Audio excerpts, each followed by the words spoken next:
Afraid to ask him? Could not be more terrified. Well, I think you should seriously consider the marriage thing.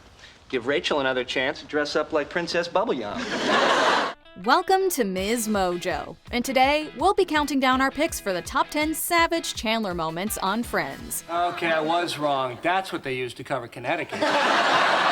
For this list, we'll be going over the most brutal jokes, quips, and other remarks by Chandler Bing from the sitcom Friends. If there's a sarcastic Chandler burn you couldn't be any angrier we forgot, go easy on us in the comments.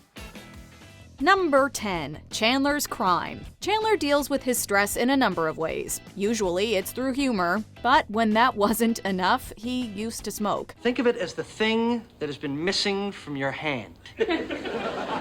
When you're holding it, you feel right. You feel complete. You miss it? No, not so much. After Joey takes it up for a role, Chandler gets sucked back into his nicotine addiction. He becomes increasingly irritated throughout the episode, with his friends' attempts to get him to quit. But it's while he's suffering from withdrawals that we get some classic Chandler savagery. Hey. Where's Joey? Joey ate my last stick of gum, so I killed him. Do you think that was wrong? Right or wrong, it's a hilariously scathing remark from Chandler that, unlike his nicotine patch, has us feeling alive with pleasure whenever we hear it. There you go. Ooh, I'm alive with pleasure now. Number 9. Personal and professional. Joey's role as Dr. Drake Ramore on Days of Our Lives is arguably his best and most well-known role. So I just talked to one of the dual writers today, and What is dual? Days of Our Lives.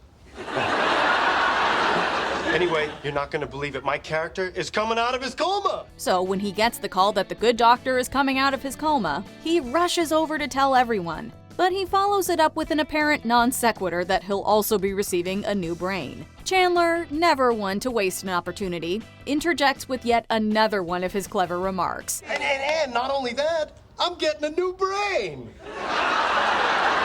So great things are happening at work and in your personal life. Call this a fastball because Chandler hits this joke out of the park. Not to derail from Chandler here, but Joey's pretty ruthless in this scene too. Case in point. What? A brain transplant? It's ridiculous. Well, I think it's ridiculous that you haven't had sex in 3.5 months. Number 8. To be young again. When Joey tells his friends he's up for a part in a commercial playing a 19-year-old, they're pretty dubious. I gotta look good. I'm supposed to be playing a 19-year-old. What? So when you said get up early, did you mean 1986? To show he can pass for a teenager, Joey dresses up like one, or at least his idea of one. His absurd outfit and use of youth slang has Chandler borderline speechless. Thankfully, for our entertainment, he doesn't remain that way for long. Come on, am I 19 or what? Yes. On a scale from 1 to 10, 10 being the dumbest a person can look, you are definitely 19. While Joey may be trying to act off the hook here, it's more like he's off the charts ridiculous, as is Chandler's absolutely wicked burn. Yes, you can pass for 19. Really? Yes. Seriously? Seriously? Seriously, no. Okay? You can play your own age, which is 31. Number 7. Bo Peep. Rachel's invitation to her ex's wedding leads to much hilarity for everyone else, especially since her bridesmaid's dress looks like something even a Barbie doll would consider too pink. Oh my God! You look so good! While Chandler's initial reactions involve a fit of laughter and calling her Princess Bubblegum, his most devastating joke happens when Ross and Rachel drop by before the wedding. Now, with her complimentary hat, Rachel's outfit manages to get somehow pinker. I'm sorry, we don't have your sheep. The little Bo Peep comparison is so perfect, we just have to commend whoever wrote the line. It even gets a coy smile out of actor Matthew Perry. Tonight, all I really wanted was to make it through this evening with a little bit of grace and dignity. Well, I guess we can all agree that's not gonna happen. Number 6. Same girl. At Central Perk, Chandler teases Ross about a woman he started dating. So, Ross, how was your date the other night? Did you tell her about the magical ride that starts with the flush of every toilet? After he leaves to call her, Joey arrives and reveals that he's also dating someone new, who coincidentally lives in the same place Ross's new belle does. Both also reveal that this mystery girl is seeing someone else. How'd it go? Oh, great. We're going out again Saturday. But I just found out she's also seeing some other guy. Really? Chandler, of course, puts two and two together and can barely contain his glee. Although he reluctantly gets up to leave, he has one parting savage moment where he asks both Ross and Joey the name of the woman they're dating, only to split when they say the same name. I wish I didn't have to go, believe me. But unfortunately, I have to. Oh, by the way, what's the name of the girl you're dating? Kristen Lang. Bye. Chandler's a true agent of chaos in this moment, and we love it. Number 5. Monica on camera. Whenever we get a glimpse into the characters' pasts, it's generally a recipe for some top-shelf comedy. You know what this is? This is us getting ready for the prom. You know what, you guys, we don't have to watch this. After Monica's parents drop off a box of her things, she finds a video of her and Rachel getting ready for prom that the gang decides to watch. Work on your music?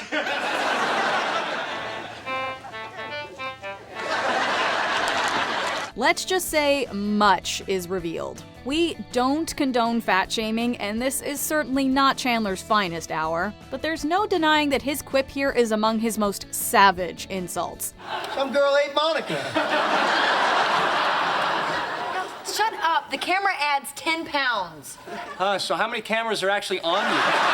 Number 4. Might as well be walking on the... Stop staring at my wife's legs. No. Stop staring at your sister's legs. I'm sorry, it's just, how'd you get so tan? When Ross goes to a spray tan salon, the results are, as you might imagine, disastrous. He gets the count wrong and is sprayed unevenly, leaving him with a ridiculously dark front half and a pale back half. When Ross laments his misfortune to Monica and Chandler, the latter has a field day. Oh, and it gets worse. Oh my God, you can do a duet of Ebony and Ivory all by yourself. Although his remarks on Ross being able to perform Ebony and Ivory by himself are pretty cutting. His opening outburst is as red hot as its metaphor. There's something different. I went to that tanning place your wife suggested. Was that place The Sun? He may not have gotten a natural tan, but Ross still got sunburned. Number 3. Q-tip. Many of Chandler's quips come with regards to Joey's, how do we put this, slow-wittedness. Oh, hey, Chandler, when you see Frankie, tell him Joey Tribbiani says hello. He'll know what it means.